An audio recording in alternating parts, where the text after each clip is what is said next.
Thank you, Holy Spirit. Alléluia, alléluia, alléluia, alléluia. Gloire à Dieu. Que le nom du Seigneur soit béni, que le nom du Seigneur soit glorifié, que son nom soit magnifié, que son nom soit célébré. Honneur et gloire au Dieu vivant. Honneur et gloire à celui qui règne au siècle des siècles. Honneur et gloire à celui-là même qui viendra nous chercher. Honneur et gloire au Fils unique du Dieu vivant. Honneur et gloire à l'agneau de Dieu, au lion de la tribu de Juda, à l'Aleph et le Tav. Honneur et gloire au lys des vallées, au narcisse de Saron. Honneur et gloire à celui qui est le soleil levant du matin. Honneur et gloire à celui qui est l'étoile brillante du matin. Seigneur, nous te bénissons, nous te rendons toute la gloire. Reçois notre adoration ce jour, reçois l'élévation, reçois le chant de nos lèvres qui procède de nos cœurs, car nous t'aimons et nous voulons te dire que nous t'aimons. Reçois notre adoration ce jour, sois magnifié, sois célébré, sois glorifié, papa, sois magnifié. Let my life be the temple of your spirit. Let my spirit feel the warmth of your embrace. Let me be a holy habitation where your spirit is pleased to dwell. Oh Lord, I want to feel your glory. I want to offer a sacrifice of praise. Fill this temple, Lord, with your spirit once again. Oh Lord, I want to know your glory. I want to offer a sacrifice of praise. Fill this temple, Lord, with your spirit once again. Fill this temple, Lord, with your spirit once again. Let my life be the temple of your spirit. Let my spirit feel the warmth of your embrace. Let me be a holy habitation where your spirit is pleased to dwell. Oh Lord, I want to know your glory. I want to offer a sacrifice of praise. Fill this temple, Lord, with your spirit once again. Fill this temple, Lord, with your spirit once again. Fill this temple, Lord, with your spirit once again. Oh Lord, I want to know your glory. I want to offer a sacrifice of praise. Fill this temple, Lord, with your spirit once again.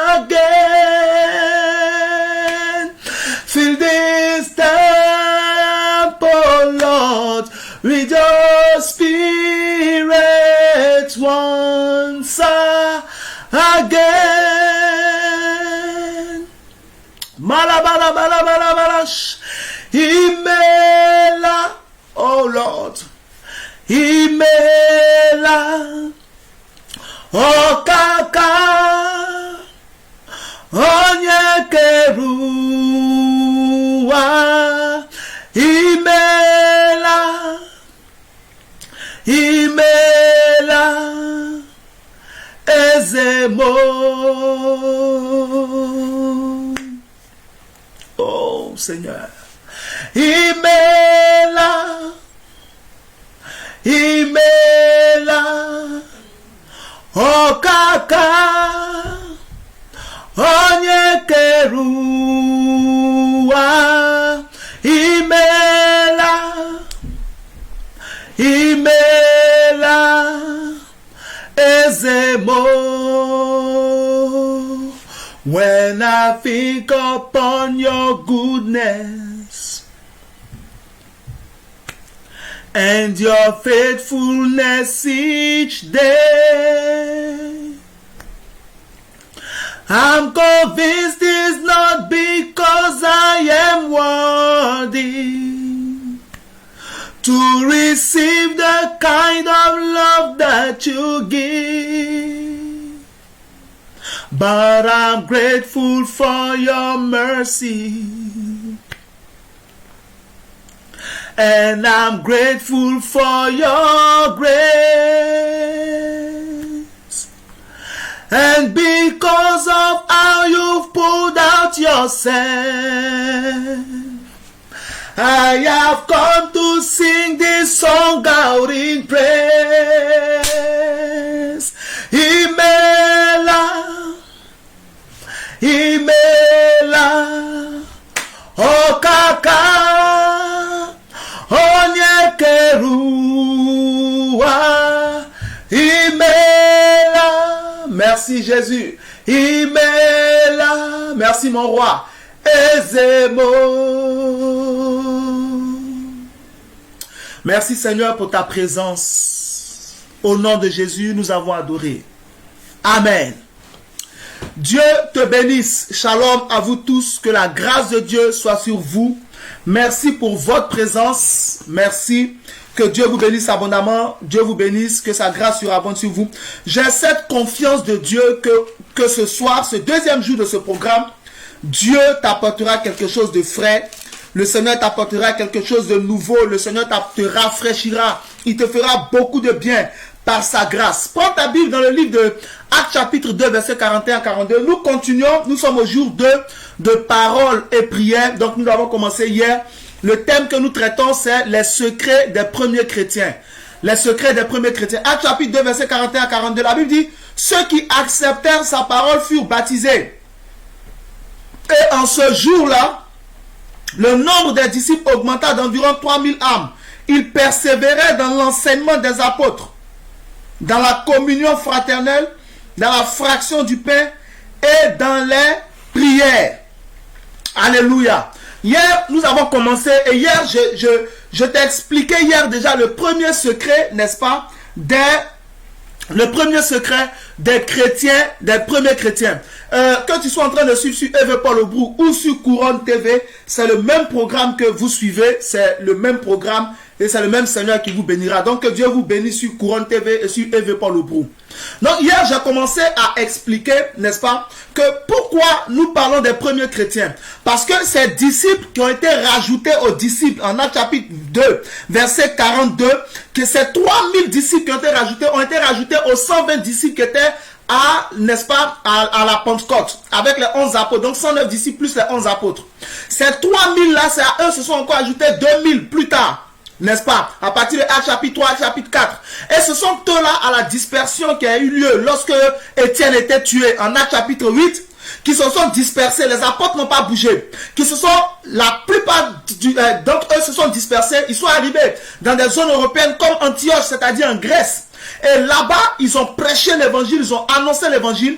Et les Grecs, voyant leur comportement, c'est là-bas qu'en Actes chapitre 11, au verset 29, quand les Paul sont arrivés, Paul avec Barnabas sont arrivés, ils ont constaté la magnificence de la gloire de Dieu là-bas. Ce sont ces disciples-là qui pour la première fois ont été appelés chrétiens. Est-ce que j'ai besoin de rappeler ce que chrétien signifie? Ça signifie petit Christ. Donc, quel a été le secret de ces disciples-là qui ont accepté Jésus en Actes chapitre 2 et qui déjà en Actes chapitre 11 ont commencé à bouleverser le monde? Qu'est-ce qui a été leur secret pour qu'ils bouleversent le monde? Pour qu'on voit au travers de Jésus et qu'on les appelle chrétiens. Donc c'est ce secret-là, ce sont du moins ces secrets-là que nous voulons connaître pour que toi et moi, on puisse aussi bouleverser notre temps, bouleverser notre génération, laisser notre marque sur cette terre avant de mourir. Bien sûr, à la gloire de Dieu, manifestant Jésus-Christ pleinement au milieu de toutes les nations où nous partirons. Donc hier, je t'ai expliqué le premier secret. Je t'ai dit hier que le premier secret de ces chrétiens-là, de ces disciples-là, c'est qu'ils étaient humbles. Et je t'ai dit, ils étaient humbles parce qu'ils ont accepté la parole d'un homme. C'est Pierre qui prêchait, ils ont accepté. Ils ont accepté d'avoir un pasteur, d'avoir quelqu'un qui les conduit. Hier, je t'ai parlé des deux avantages. N'est-ce pas que d'avoir un pasteur? Je t'ai dit le premier avantage lorsque tu es un pasteur, c'est que tu seras soutenu dans tes combats. Tu seras soutenu dans tes combats. Lorsque tu es un pasteur, tu seras soutenu dans tes combats. Hier, donc, je t'ai expliqué, je t'ai dit que le deuxième avantage, lorsque tu es un pasteur, c'est que tu seras guidé, tu seras instruit.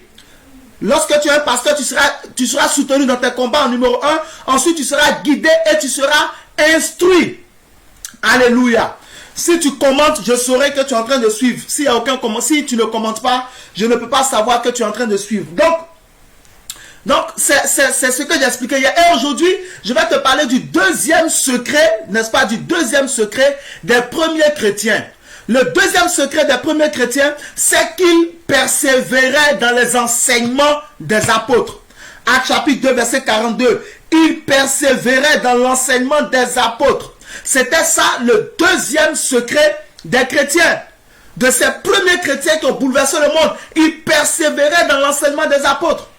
Persévérer dans l'enseignement des apôtres, ça veut dire quoi? Ça veut dire qu'ils étaient assidus aux enseignements. Être assidu à quelque chose, c'est être régulier à cette chose. C'est être présent tous les jours. Il y a l'assiduité et il y a la ponctualité. La ponctualité, c'est quand tu es à l'heure. L'assiduité, c'est quand tu es toujours présent.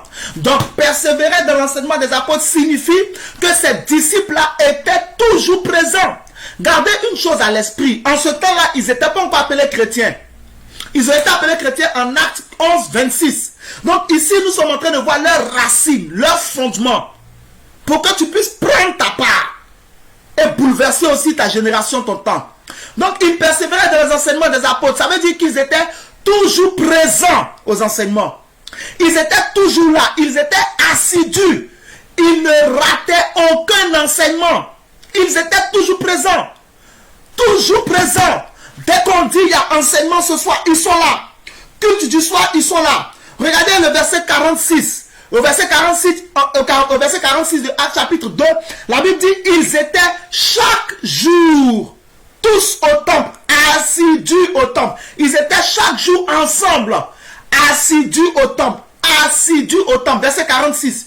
Ils étaient chaque jour ensemble, assidus au temple. Ils n'allaient pas au temple pour se promener. Ils n'allaient pas au temple pour se relaxer. Ils allaient au temple pour prendre part aux enseignements, au programme. Pour écouter les apôtres prêcher. Deuxièmement, qu'est-ce que ça veut dire? Voilà, merci vous qui mettez les passages Romain, Chris Manim et tout, et Fils God, vous tous qui faites ça, Dieu vous bénira au nom de Jésus. Donc, merci Saint-Esprit. Donc, persévérer dans l'enseignement des apôtres, je t'ai dit qu'en premier lieu, ça veut dire quoi? Qu'ils étaient assidus aux enseignements. Toujours présents. Ils étaient toujours là pour écouter la parole de Dieu. Ils persévéraient dans les enseignements. Ils étaient toujours là, toujours présents. Ils étaient assidus au temple, Acte 2:46, pour écouter les enseignements de leur pasteur, pour entendre ce qui concerne Jésus-Christ, pour entendre ce qui concerne le royaume de Dieu. Deuxièmement, ils persévéraient dans les enseignements. Ça veut dire quoi? Ça veut dire qu'ils pratiquaient ce qui leur était enseigné. Ils mettaient en pratique ce qui leur était enseigné. En Jacques chapitre 1 verset 22, Jacques dit ceci: mettez en pratique la parole et ne vous bornez pas à l'écouter. Mettez en pratique la parole et ne vous bornez pas à l'écouter. Jacques chapitre 1 verset 22. Donc, si tu veux réellement persévérer dans la parole, persévérer dans les enseignements que tu entends, mets la parole en pratique. En premier lieu, sois toujours présent pour participer au programme, pour écouter la parole de Dieu. Deuxièmement, mets la parole en pratique. Deutéronome chapitre 28 verset 1 dit: si tu obéis à la voix de l'Éternel ton Dieu, pour observer tous ces commandements que je te prescris aujourd'hui, et pour les mettre en pratique. Deutéronome 28 1. Deutéronome 28 13 répète la même chose. Pour les mettre en pratique. Pour les mettre en pratique. La parole de Dieu. Écoute, en Jean chapitre 13 verset 17, Jésus dit clairement que si vous savez ces choses, vous êtes heureux. Si vous savez ces choses, vous êtes heureux. Pourvu que vous les pratiquez. Jean chapitre 13 verset 17. Si vous savez ces choses, vous êtes heureux. Pourvu que vous les pratiquez. Quand tu écoutes la parole de Dieu, tu reçois le savoir, tu reçois la connaissance. Écris ce que je vais dire. Écris ce que je vais dire. Quand tu écoutes la parole de Dieu, tu reçois le savoir. Vous êtes heureux si vous savez ces choses. Quand tu écoutes la parole de Dieu, tu reçois le savoir. Tu reçois la connaissance. Mais quand tu mets la parole de Dieu en pratique, tu reçois maintenant le bonheur. Vous êtes heureux si vous savez ces choses, pourvu que vous les mettiez en pratique. Quand tu écoutes la parole, tu reçois le savoir, tu reçois la connaissance. Mais maintenant, pour accéder au bonheur, c'est quand tu la mets en pratique. Donc, pendant que tu m'écoutes, prends la résolution déjà d'écouter la parole de Dieu, d'être assidu pour écouter la parole de Dieu. Et deuxièmement, prends la résolution de pratiquer la parole, afin que tu accèdes en numéro 1 à la connaissance, et qu'en numéro 2, tu puisses accéder au bonheur. Au nom de Jésus-Christ de Nazareth. Bien. Quelle a été, c'est-à-dire, quelles étaient les dispositions? Comment ont-ils fait ces chrétiens-là? Comment ont-ils fait ces disciples-là pour pouvoir persévérer dans les Écritures? Quel a été l'autre secret de ce secret-là? Donc, le deuxième secret que nous étudions aujourd'hui, c'est qu'ils persévéraient dans les enseignements. Maintenant, comment faire pour que toi, aujourd'hui, qui es en train de m'écouter, tu puisses aussi persévérer dans les enseignements? Quelle disposition tu dois avoir? Quelle disposition tu dois prendre? Numéro 1, première chose, pour pouvoir persévérer dans les enseignements, il faut avoir la passion de la parole de Dieu. Il faut avoir quoi? La passion de la parole de Dieu. Pour pouvoir persévérer dans les enseignements, il faut avoir la passion de la parole de Dieu. Parce qu'il faut être passionné par la parole de Dieu pour toujours écouter la parole de Dieu. Il faut être passionné par la parole de Dieu pour toujours mettre la parole de Dieu en pratique. Il faut être passionné par la parole de Dieu pour être assidu au programme. Pour prendre plaisir à la parole. Il faut être quoi? Assidu. Il faut être assidu. Pour être assidu, il faut être passionné par la parole.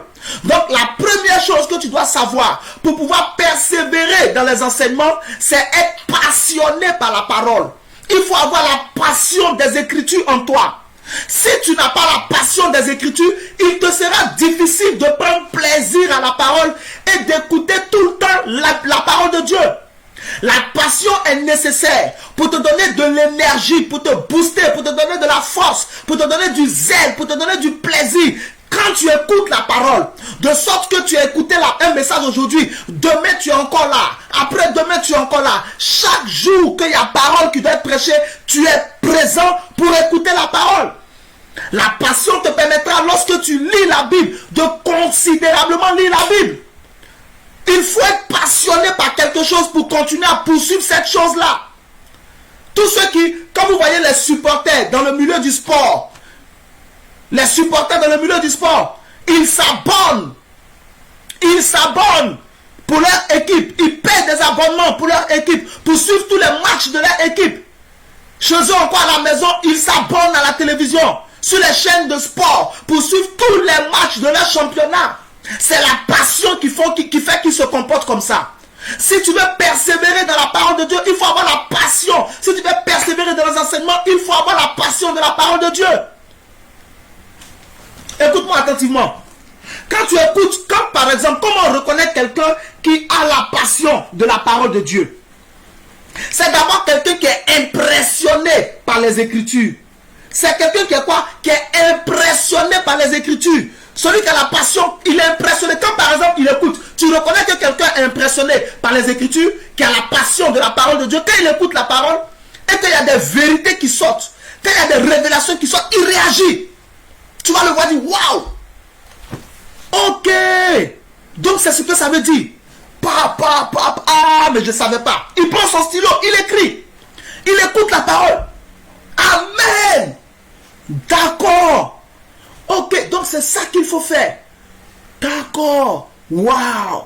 Ah ça, merci Seigneur, merci. Il réagit. Vous voyez, non? Regardez, prenez l'exemple des supporters. Par exemple, dans le football, au stade. Vous n'allez jamais voir un supporter muet. Même quand son équipe est en train de perdre, même quand son équipe est battue, il va pousser des cris, il va pousser son équipe en avant. Qu'est-ce qui fait qu'il a cette force, malgré le fait qu'il y a une défaite qui présage? C'est la passion. Donc quand tu as la passion de la parole, lorsque tu écoutes même les messages, ça te fait réagir. Mais lorsque quelqu'un écoute un message et puis il ne réagit même pas, il ne réagit même pas, il est assis là. Du début jusqu'à la fin, il est assis là. Il n'a pas la passion, il n'est pas impressionné. C'est-à-dire qu'il n'y a pas d'excitation en lui. La parole ne crée pas d'excitation en lui. La parole, il n'y a rien en lui. Regardez Marc chapitre 1, verset 21. En Marc chapitre 1, verset 21 à 22, la Bible dit qu'ils étaient frappés par la doctrine de Jésus. Ils étaient étonnés par la doctrine de Jésus. Marc chapitre 1, verset 21 à 22. Ils étaient frappés par la doctrine de Jésus. Parce que Jésus enseignait comme ayant autorité et non comme leurs scribes. Ils étaient étonnés. Donc, quand tu as la passion de la parole, quand tu écoutes la parole, tu réagis. Quelque chose se passe en toi. Quelque chose se passe en toi. C'est pareil, quand tu vas lire la Bible tout seul, tu vas réagir. Tu vas pousser des cris, tu seras étonné parce que tu vas découvrir des vérités. C'est quelque chose qui se passe devant toi. Tu pousses des cris. Parce qu'il y a cette passion, il y a ce feu-là qui brûle. Ok, écoute-moi. En Luc chapitre 24, la Bible dit ceci, après la résurrection du Seigneur. Luc chapitre 24, verset 32. En Luc chapitre 24, verset 32, après la résurrection du Seigneur, le Seigneur s'est révélé à deux de ses disciples qui allaient à Emmaüs. Ils allaient à Emmaüs. Ok. Et quand Jésus s'est révélé à eux sur le chemin, ils ne l'ont pas reconnu. Ils ont marché ensemble. Et ils ont commencé à parler de ce qui s'est passé à Jérusalem, de la mort de Jésus. Eux, ils ne savaient pas que c'est Jésus. Et la Bible dit que Jésus, Luc chapitre 24, la Bible dit que Jésus a commencé à leur enseigner les Écritures et leur parler du Messie, de comment le Messie devait mourir et tout ça. Et la Bible dit, il parlait avec eux. Quand ils sont arrivés à Emmaüs, il a fait comme s'il continuait son chemin. Et les deux disciples ont dit, non, reste avec nous. Parce que la parole c'était tellement passionnant qu'ils lui ont dit, reste avec nous, fais soin, demain tu vas continuer ton chemin. Quand Jésus s'est assis, jusque-là, ils ne savaient pas que c'était lui. Quand Jésus s'est assis avec eux, quand il a rompu le pain, les yeux se sont ouverts, ils ont reconnu le Seigneur. Quand ils l'ont reconnu, Jésus a disparu. Mais il y a une phrase qui m'épatait. C'est le verset 32 en Luc chapitre 24. C'est Cléopas, l'un des disciples qui le dit. Cléopas dit, aïe, aïe, aïe, aïe, aïe, aïe, aïe, aïe, aïe. Donc c'est le Seigneur. Et il dit, notre cœur ne brûlait-il pas en nous lorsqu'il nous expliquait les Écritures? Notre cœur ne brûlait-il pas en nous? C'est ça le feu de la passion. Le feu de la passion. La passion, c'est un amour fort. Cléopas dit, notre cœur ne brûlait-il pas en nous lorsqu'il nous expliquait les Écritures? Ça veut dire quoi? Que lorsque tu es en train d'écouter la parole, ça doit brûler. Quelque chose doit se passer dans ton cœur. Quelque chose doit se passer dans ton cœur. Quelque chose doit se passer dans ton cœur. Est-ce que tu prends plaisir? La Bible dit en Somme chapitre 1 à partir du verset 3. Mais qui trouve son plaisir dans la loi de Dieu. Il trouve son plaisir. Qu'est-ce qui se passe en toi quand tu écoutes? Si rien ne se passe en toi quand tu écoutes la parole, c'est que tu manques de passion pour la parole. Tu manques de passion. Lorsque tu es passionné d'un sujet et qu'on enseigne sur ce sujet-là, tu bouges. Tu bouges. Tu bouges, frère. Tu bouges. Cléopas Et son ami était, il dit le feu. Il dit, notre cœur ne brûlait-il pas en nous? Tu bouges, quelque chose se passe. Somme 1, verset 3. Et qui trouve son plaisir à Kabbalah Rabasenti. Qui trouve quoi? Son plaisir dans la loi de l'Éternel. Il trouve son plaisir. Il faut que ce soit ça qui se passe. C'est ça qui va te permettre de persévérer dans les enseignements. En Somme chapitre 119, verset 130, comment il s'appelle?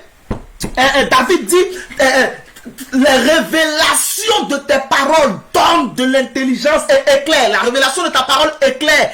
Elle donne de l'intelligence au simple. David était impressionné par les Écritures, impressionné par le Seigneur. Quand vous lisez Jean chapitre 6, au verset 67, Jésus a demandé à ses disciples s'ils ne partent pas aussi.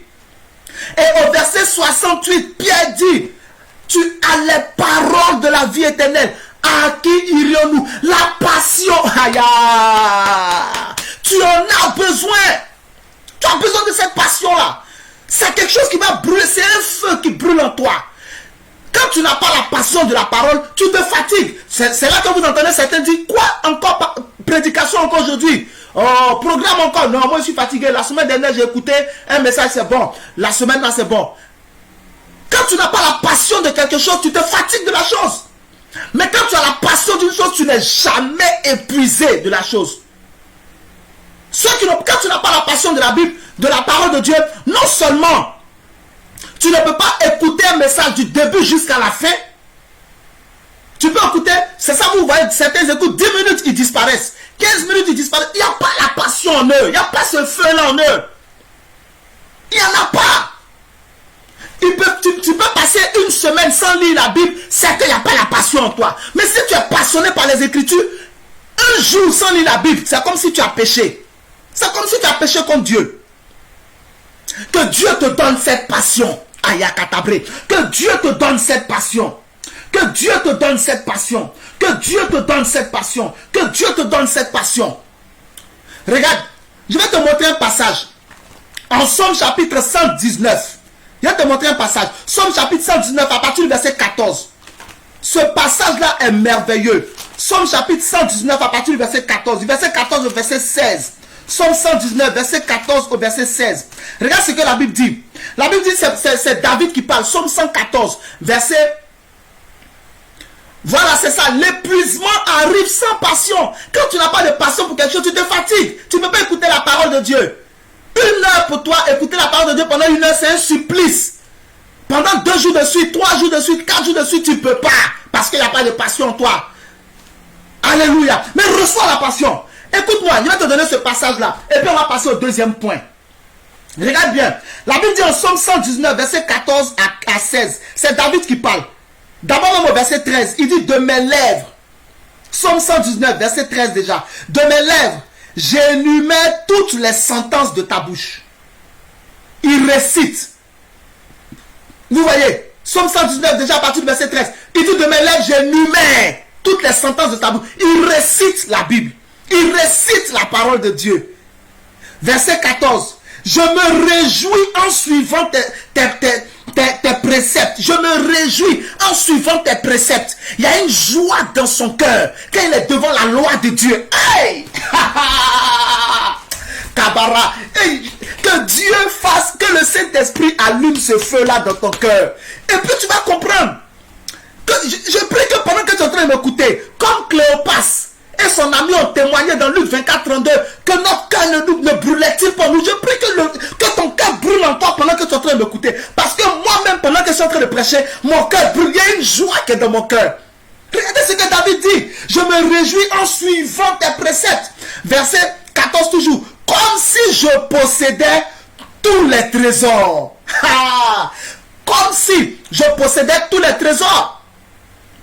Comme si je possédais tous les trésors. Dans d'autres versions, on dit plus que toutes les richesses. Dans d'autres versions, on dit plus que toutes les richesses. Ça veut dire quoi? Ça veut dire que David estime que la joie qu'il éprouve lorsqu'il est devant la loi de Dieu, cette joie est supérieure à la joie qu'on ressent lorsqu'on a toutes les richesses du monde. C'est ce que David est en train de dire. Il était passionné par par la loi de son Dieu. Mais c'est pas fini. Regardez le verset 15. Je médite tes ordonnances. J'ai tes sentiers sous les yeux. Verset 16. Je fais mes délices de tes statuts. Je n'oublie point ta parole. Je fais mes délices de tes statuts. Je n'oublie point ta parole. Donc, c'est ça en premier lieu qui te permettra de persévérer dans les enseignements. La passion des Écritures, l'impression des Écritures, être épaté par les Écritures, être émerveillé par les Écritures, être surpris chaque jour. Tu lis la Bible, tu écoutes la parole, tu n'es jamais fatigué à cause du feu de la passion. Pendant que tu m'écoutes, que Dieu te donne la passion de sa parole pour que tu puisses persévérer dans les enseignements et que tu ne te fatigues jamais d'écouter la parole de Dieu. Reçois la passion au nom de Jésus. Numéro 2, qu'est-ce qu'il faut pour pouvoir persévérer dans les enseignements? Donc je t'ai dit en premier lieu, il faut quoi? La passion des Écritures.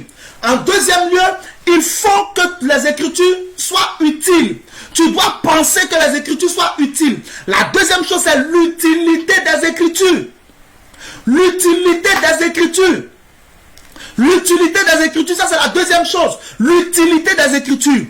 Regarde, est-ce qu'aujourd'hui, pose-toi la question, est-ce qu'aujourd'hui tu estimes que la parole de Dieu est utile? Les premiers disciples trouvaient que la parole était utile.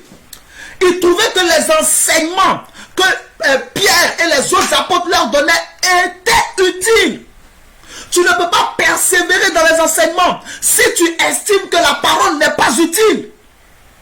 Voici la question que je vais te poser. Au 21e siècle où nous sommes aujourd'hui, là où nous sommes aujourd'hui en 2020, en ce siècle de haute technologie où les gens courent après l'argent, etc. Est-ce que tu estimes, toi, que la parole est utile? Est-ce que tu estimes que les Écritures, que la Bible est utile encore aujourd'hui? Quelle est la place que tu donnes à la Bible dans ta vie pratique? Est-ce que tu penses qu'en tant que femme d'affaires, la Bible est utile dans le domaine des affaires?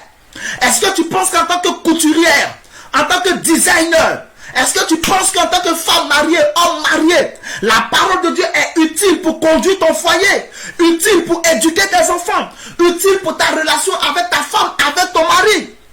Est-ce que tu penses que dans ton travail, dans le domaine dans lequel tu es, dans la médecine, dans je ne sais quel domaine, est-ce que tu penses que la parole de Dieu est utile? Ou bien tu crois que la Bible et les enseignements c'est juste pour prier? Et après, dans la vie pratique, il y a d'autres principes. C'est la question que tu dois te poser. Si la Bible n'est pas utile, si tu ne peux pas t'adapter et adapter ta vie à la parole de Dieu, tu ne pourras jamais persévérer dans les enseignements. Tu ne pourras jamais être assidu pour écouter la parole de Dieu. Pourquoi? Parce que tu ne peux pas accorder de valeur à une chose inutile. Il y a plusieurs sœurs, plusieurs femmes qui sont en train de suivre ce direct-là. Vous-même, vous pouvez me témoigner que dans vos cuisines respectives, les ustensiles qui sont dans vos cuisines sont les ustensiles qui sont utiles. Même si certains datent de 10 ans, 15 ans, mais c'est parce qu'ils sont utiles. Utile veut dire quoi? Utile, c'est ce qui peut t'aider. Utile, c'est ce qui peut te soutenir. Utile, c'est ce qui peut t'apporter quelque chose. 1 Corinthiens 6, 12. La Bible dit tout m'est permis, mais tout ne m'est pas utile.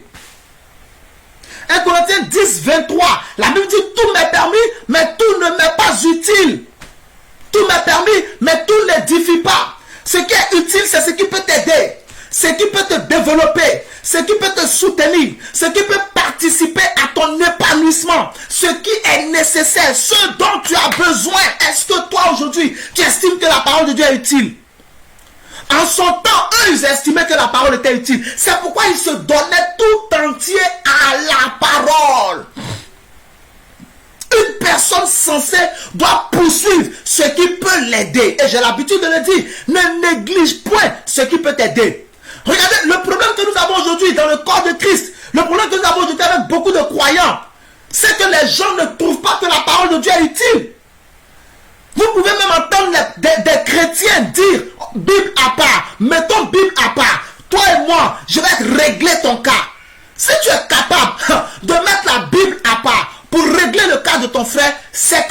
n'est pas utile pour toi. Lorsque tu as des disputes avec quelqu'un pour résoudre le problème. Dans ton foyer, comment tu te comportes? Est-ce que quand tu causes avec ton mari, les Écritures ont leur place? Lorsque tu parles avec ta femme, les Écritures ont leur place. Quelle est la valeur des Écritures dans l'éducation de tes enfants? La parole de Dieu est-elle utile pour toi aujourd'hui? Ces gens-là, ils tout leur cœur. Yes, c'est ça. Corps et âme. Ils se donnaient aux Écritures. En Actes chapitre 17, verset 11, la Bible dit que ces Juifs avaient des sentiments plus nobles que ceux de Thessalonique. Ils acceptaient la parole avec empressement. Et ils examinaient chaque jour les Écritures pour voir si ce qu'on leur disait était exact. Est-ce que la parole de Dieu est utile pour toi? Dans ta manière de t'habiller, est-ce que tu t'habilles sur la base des Écritures? Tu es une femme, quand tu t'habilles, est-ce que tu t'habilles en pensant aux Écritures? Que les Écritures encouragent l'homme et la femme à s'habiller décemment. Est-ce que tu penses à ça? C'est ça qui va te permettre en deuxième lieu de persévérer dans les enseignements. David pensait que les Écritures étaient utiles. Écoute-moi, David trouvait que les Écritures étaient utiles. En Somme chapitre 119, est appelé l'hymne de la parole. En Somme chapitre 119 au verset 9, c'est David qui dit: comment le jeune homme rendra-t-il pur son sentier? En s'orientant d'après ta parole, Seigneur. Donc David estimait que pour être pur, il avait besoin de la parole de Dieu. Donc la parole de Dieu pour David était utile pour devenir pur. Elle était utile pour devenir pur. Comment le jeune homme rendra-t-il pur son sentier? En s'orientant d'après ta parole. Donc pour David, la parole de Dieu était ce qu'il avait besoin pour être pur. Pour être pur. Est-ce que la parole de Dieu est le standard de ta pureté? En Somme chapitre 119 toujours, au verset 11, c'est David qui dit: je serre ta parole dans mon cœur afin de ne pas pécher contre toi. Donc David estimait que la parole était utile pour lui, pour ne pas pécher contre Dieu. David ne voulait pas pécher contre Dieu. Quel est l'outil utile pour ne pas pécher contre Dieu? Il a trouvé quoi? La parole de Dieu. Pour ne pas pécher contre Dieu. Donc David, pour réussir à ne pas pécher contre Dieu, il se concentrait sur la parole de Dieu. Alléluia. Alléluia. Quand vous lisez Proverbe chapitre 22 au verset 3, la Bible dit quoi? Que l'homme prudent voit le mal venir de loin et il l'évite, il se cache. Mais l'homme simple avance et il est puni. David, dont le fils a écrit ça, savait que si dans ce monde où nous sommes, tu es simple, tu ne vas jamais t'en sortir. Donc David voulait changer. Il voulait devenir quelqu'un d'autre, au lieu d'être quelqu'un de simple. C'est pourquoi il écrit en Somme 119, verset 130, que la révélation de tes paroles est claire. Elle donne de l'intelligence aux simples. David voulait devenir intelligent. Pour avoir son intelligence, il est allé fouiller dans les Écritures. Pour lui, les Écritures sont utiles pour rendre intelligent. De sorte que tu ne te fasses pas dévorer dans ce monde sans pitié. En Somme chapitre 119 au verset 105, David dit: ta parole est une lampe à mes pieds, une lumière sur mon sentier. Donc pour David, la parole de Dieu est utile pour éclairer le chemin, pour ne pas marcher dans les ténèbres, pour voir clair, savoir où on met les pieds, afin de ne pas se tromper, pour connaître l'identité de ceux qui sont autour de nous, connaître leurs vraies intentions, afin de ne pas se laisser avoir, afin de ne pas se laisser manipuler, afin de ne pas se laisser dévorer. David dit: si quelqu'un veut voir clair dans ce monde, c'est la parole de Dieu qui peut l'aider. Pour lui, elle est utile pour éclairer le chemin. En Proverbe 4, verset 18, la Bible dit: le sentier du juste est comme la lumière resplendissante, dont l'éclat va croissant jusqu'au milieu du jour. En Jean chapitre 8, verset 12, Jésus dit: je suis la lumière du monde. Celui qui me suit quitte les ténèbres. Pour David, les Écritures étaient utiles. Elles étaient utiles, même pour notre Seigneur Jésus. Matthieu 26, je crois, verset 56, si j'ai bonne mémoire. Il dit comment donc les Écritures selon lesquelles il doit en être ainsi s'accompliraient. Lorsque Pierre a coupé l'oreille de Malchus, il dit non, les Écritures doivent s'accomplir. C'était utile. Est-ce que pour toi les Écritures sont utiles aujourd'hui? Quelle est la place des Écritures aujourd'hui dans ta vie? Quelle est la place des Écritures? Quelle est la place des Écritures? Il y a tellement de choses à dire, mais j'ai dit que nous allons faire au pire 45 minutes. Prière inclus. J'ai encore plein de versets à te donner sur ce sujet, mais je vais m'arrêter là. Mais je ne peux pas, n'est-ce pas, couper sans citer ce verset particulier qui fait ressortir le mot dont nous parlons. 2 Timothée chapitre 3 versets 15, 16 et 17. L'apôtre Paul écrit à son fils spirituel qui était établi sur l'église de Corinthe, Timothée. Et l'apôtre Paul dit à Timothée, dès ton enfance tu connais les saintes lettres qui peuvent te rendre sage à salut. Les Écritures sont utiles parce qu'elles peuvent te rendre sage. Les Écritures sont utiles parce qu'elles te donnent le salut, qui peuvent te rendre sage à salut. Elles te rendent sage pour que tu obtiennes le salut. Et il continue pour dire au verset 16, car toute Écriture est inspirée de Dieu, est utile. Frère, l'Écriture est utile. La réponse est claire. L'Écriture est utile. Est utile pour enseigner, utile pour convaincre, utile pour corriger, utile pour instruire dans la justice. Au verset 17, afin que l'homme de Dieu soit accompli et propre à toute bonne œuvre. Dans n'importe quel domaine, si tu veux être propre, si tu veux être accompli, les Écritures peuvent t'aider. Dans les affaires, les Écritures peuvent t'aider.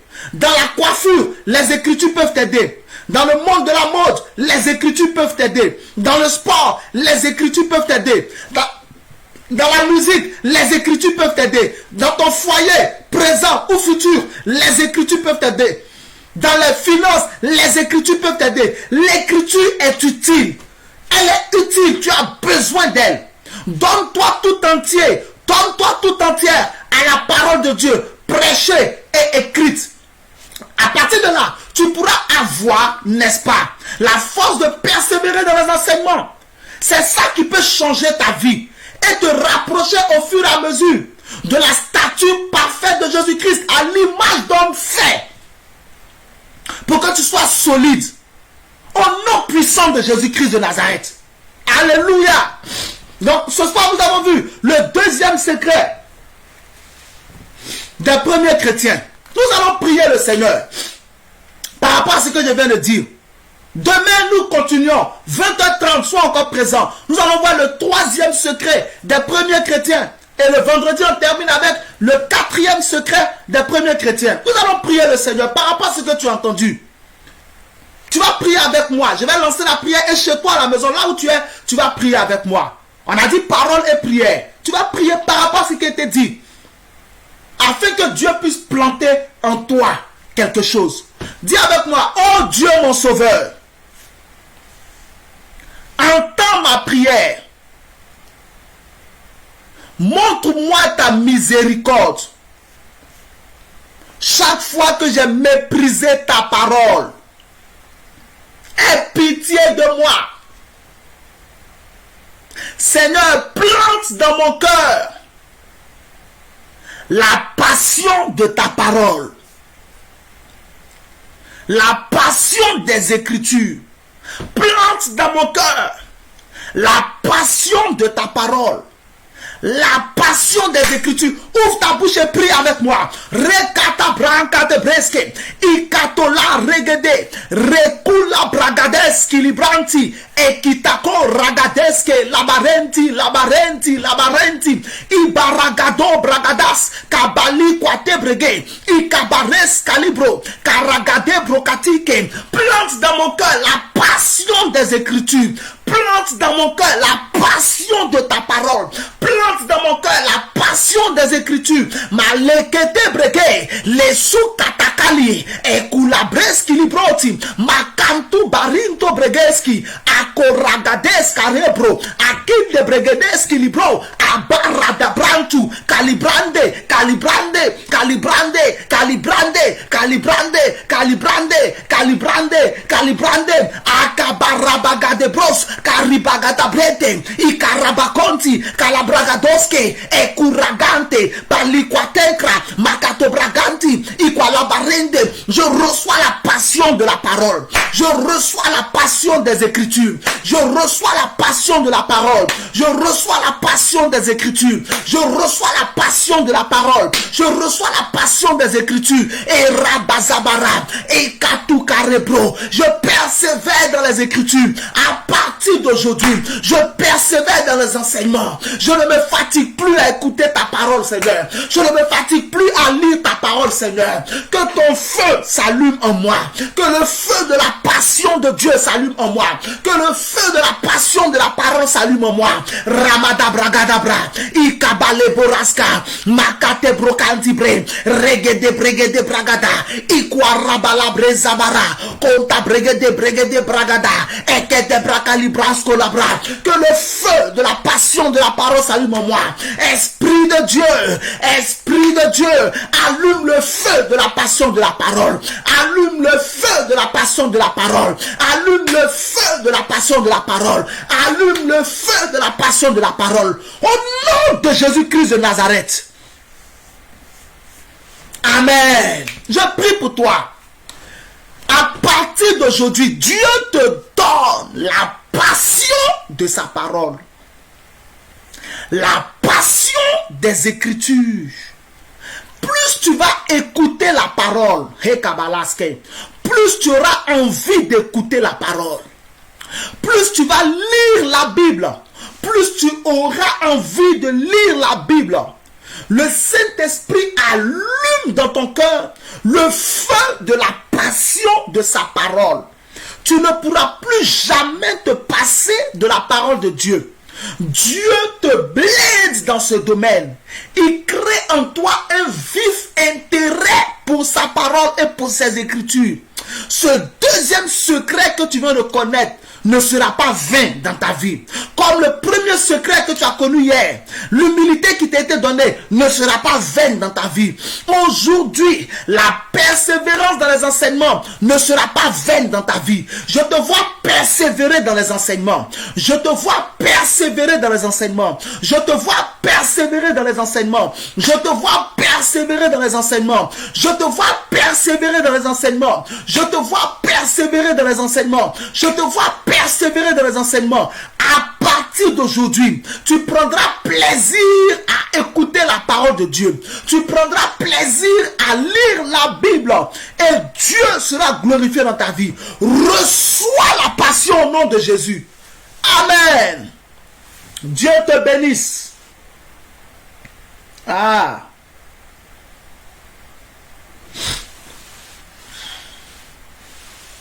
Dieu te bénisse au nom de Jésus. Nous avons fini pour ce soir. Donc, je vais prier pour ceux qui sont malades. Si tu es malade, mets la main là où tu as mal. Je vais prier pour toi. Mets la main là où tu as mal si tu es malade. Mets la main gauche sur la partie où tu as mal. Mets la main droite sur ton écran. L'écran de ton ordinateur, de ton téléphone, de ta télévision. Mets la main là où tu as mal. Je vais prier pour toi. Et si tu as un parent qui est malade, tu peux mettre son nom. Je vais prier, le Seigneur guérira au nom de Jésus, dans sa miséricorde. Père Saint, je prie. Ta main droite est puissance et force. Tu es le Dieu qui guérit. Exode 15, 26, tu dis, je suis l'Éternel qui te guérit. Je prie que tu aies miséricorde envers quiconque est malade. Quiconque, Seigneur, par la foi, attend la guérison de ta part. Que ce soit pour une maladie physique ou une maladie spirituelle. Le diabète, le mari de nuit, les femmes de nuit, les règles douloureuses, les cancers, les ulcères, le VIH, le coronavirus, quelle que soit la maladie, l'asthme. Guéris, Seigneur, aie miséricorde. Et que l'esprit qui est à la base de cette maladie soit lié et jeté dehors. Par ta puissance, guéris, Seigneur. Guéris tes enfants. Guéris tes enfants. guéris tes enfants. Guéris tes enfants. Libère-les de toute maladie. Et donne-leur la santé. Sur la base de Jérémie 33, verset 6, tu dis, je leur donnerai la santé. Je lui donnerai la guérison. Je le guérirai. Donne la santé à tes enfants. Au nom de Jésus. Je prie, si tu as besoin d'un miracle, si tu attends un exaucement, tu as déposé un dossier quelque part, tu cherches du travail, quel que soit ce que tu recherches, tu as besoin que Dieu fasse quelque chose dans ta vie, mets ta main sur ton cœur et attends-toi à un miracle. Même si je n'ai pas dit le nom des personnes que tu as mises, Dieu les a visitées au nom de Jésus. Maintenant, je vais prier pour quiconque a besoin d'un exaucement, a besoin d'un miracle, tu as besoin d'un déclenchement de situation, quelque chose. Mets la main sur ton cœur et attends-toi à recevoir quelque chose de Dieu. Seigneur, tu as dit en Philippiens 4:6, faites connaître à Dieu tous vos besoins par des prières. Seigneur, je vais prier pour le besoin de tes enfants et je vais te demander d'intervenir. Quiconque attend un miracle, donne-lui ce miracle. Quiconque attend du travail, qui cherche du travail, donne-lui aujourd'hui ce travail. Si une femme est mariée, un homme est marié, ils n'ont pas encore d'enfants, donne-leur leur enfant. Quiconque attend de l'argent quelque part, débloque, Seigneur. Quiconque attend un courrier de bonnes nouvelles, un message de bonnes nouvelles, un coup de fil de bonnes nouvelles, quiconque a besoin d'une maison, quoi que ce soit qui peut épanouir tes enfants. Quelqu'un peut-être a prié pour dire, Seigneur, augmente ma vie de prière, fortifie-moi, je vais me réveiller la nuit pour prier. Seigneur, aujourd'hui, que cette personne reçoive la puissance pour se réveiller pour prier. Que l'esprit qui l'empêche de prier soit lié et jeté dehors au nom de Jésus. Exauce, Seigneur. Reçois ton miracle au nom de Jésus. Dieu te bénisse. Ok. Impeccable. Merci Seigneur. Ok, je vois les commentaires sur Courant TV, sur Eve Paul Brook. Dieu vous bénisse. Que toute la gloire revienne au Seigneur.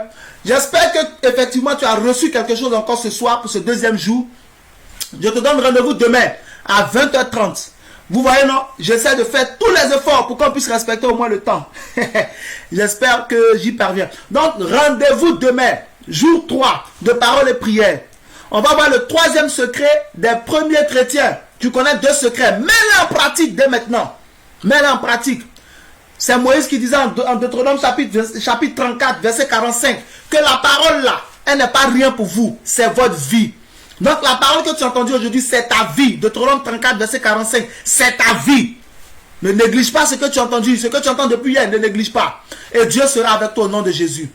Bien, nous allons prier pour la fin.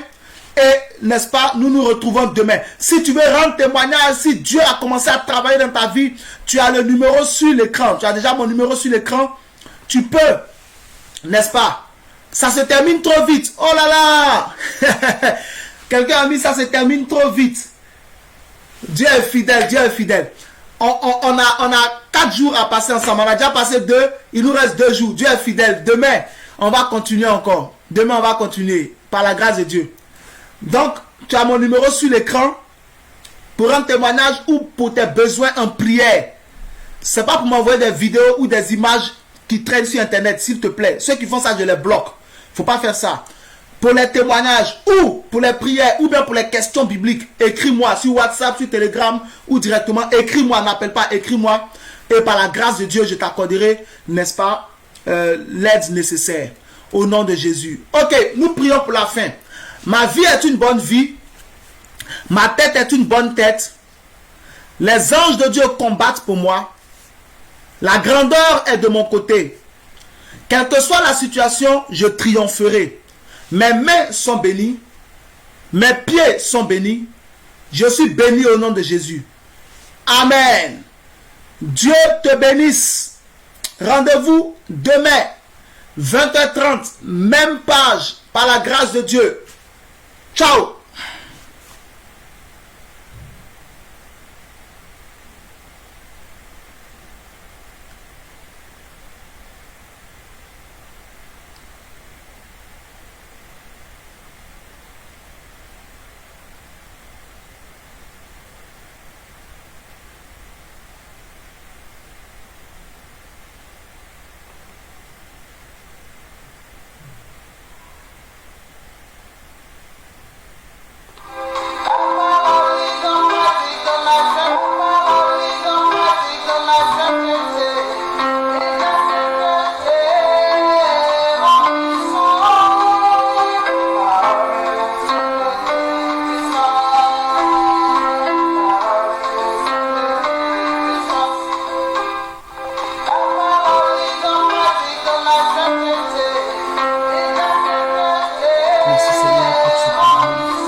pour nous.